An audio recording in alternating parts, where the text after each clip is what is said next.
So I got something super cool for you today. A case that's been haunting me for years now. You know those stories that they just stick with you? Oh my God, yes. And I think I know exactly which one you're talking about. The Maura Murray case, right? I've been absolutely obsessed with this one. It's just so baffling how someone can literally vanish into thin air. Exactly that one. It's been over 20 years now since she disappeared and there are still so many questions. Like, how does a 21-year-old college student just disappear from a crash site in rural New Hampshire? It's wild, right? And, her family is still searching for answers after all this time. Her sister Julie even started a podcast recently to try and, cut through all the noise and theories that have built up over the years. I'm really excited to dig into this one with you today on Doors. What do you think is the most puzzling part about this case? The most puzzling part for me is definitely those critical minutes between when witnesses saw her at her car and when police arrived just 15 minutes later. She was just, gone. And, the family believes someone out there holds the key to solving this whole mystery. I've always wondered if someone listening to podcasts like ours might actually know something they don't even realize is important. Totally. So today we're going to break down everything about Maura's disappearance, her life before that night, and all the theories about what might have happened to her. Trust me, this one is going to keep you thinking for days. So, before we get into the night Maura disappeared, I think it's really important to understand who she actually was, beyond just being this missing person in the headlines. What do we know about her life? Yeah, so I've done a deep dive on this, and Maura was actually this really accomplished young woman. She was 21 years old when she disappeared and was studying nursing at the University of Massachusetts. She also had a campus job while she was there. Was she always at UMass, or did she go somewhere else before? That's actually a really interesting part of her story. She originally attended West Point Military Academy for 3 semesters before transferring to UMass. And get this, she got there on a congressional nomination from Senator Edward Kennedy. Pretty impressive, right? And her sister Julie was also at West Point. So there was this family connection too. Wow, that's not something just anyone gets. What about her family? Where did she grow up? So she grew up in Hanson, Massachusetts with her parents, Fred and Lori, who divorced when she was just 6 years old. She was actually their 4th child. She had older siblings, Fred Jr., Kathleen, and Julie, plus a younger brother named Curtis. She came from this pretty big family, And, what was she like as a person? Her interests and stuff? One thing that stands out is that she was super athletic.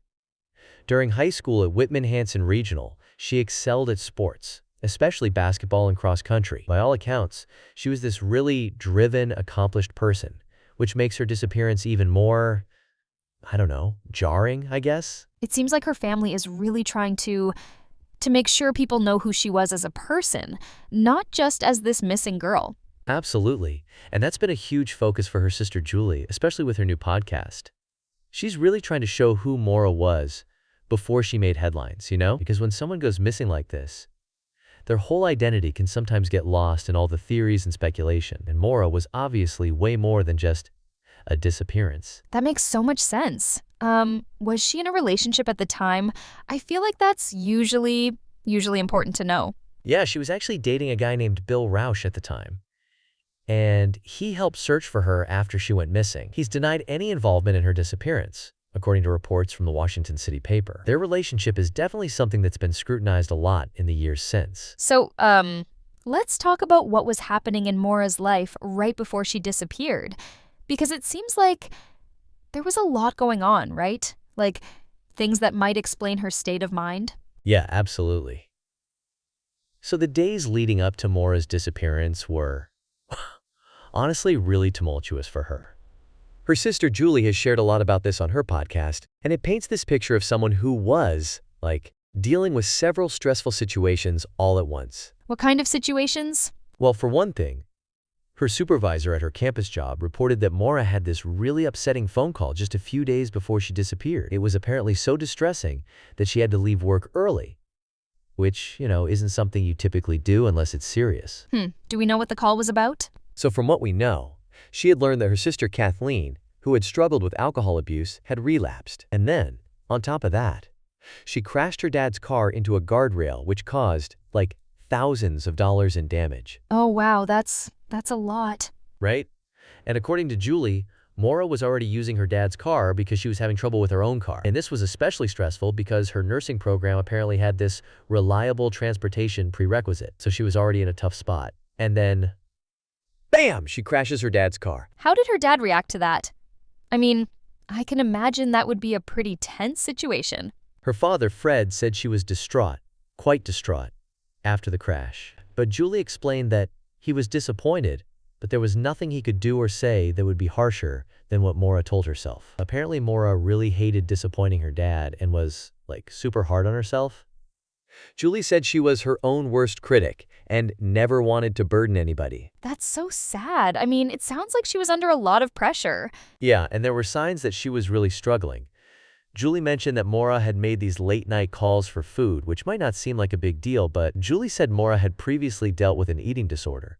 So to Julie, this indicated that her sister was feeling a loss of control, Like, one area she could control was her eating disorder, and Julie believes Maura was binging that night. Were there any other, signs that something wasn't right? According to police reports and what Julie has shared, Maura purchased around $40 worth of alcohol on the day she disappeared, and when they found her car, there were these red stains that police thought came from a box of red wine. So all of these things together, they paint a pretty concerning picture of her mental state. Exactly. Julie actually acknowledged that all these issues were affecting her sister's decision-making. She said Maura was making poor decisions leading up to her disappearance, and that her behavior was not characteristic of her. Julie was really candid about it, saying, "I'll be the first to say that." What do you think was going through her mind? Julie said something that I think sums it up well. She said, "For her to get in that car in its broken state and drive all that way to New Hampshire was a bad decision. I just don't know what her mindset was and why she would do something like that."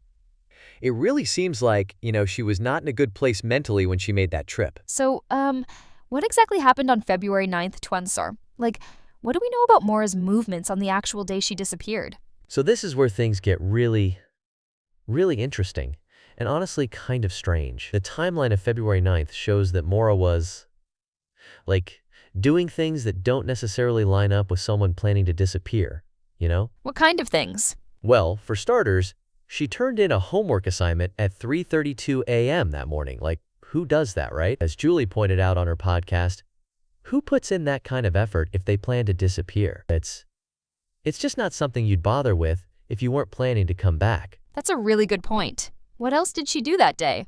Later that afternoon, she made some calls that suggest she was planning some kind of trip. She called a condo owner in Bartlett, New Hampshire, asking about renting a space where she and her family had actually vacationed before. And then she also phoned this information line about booking hotels in Vermont. So it sounds like she was planning to go somewhere, but maybe not permanently. Yeah, and that's what makes this so confusing, because around 2 p.m. that same day, she sent this email to her supervisor saying she'd be out for a week due to a death in the family.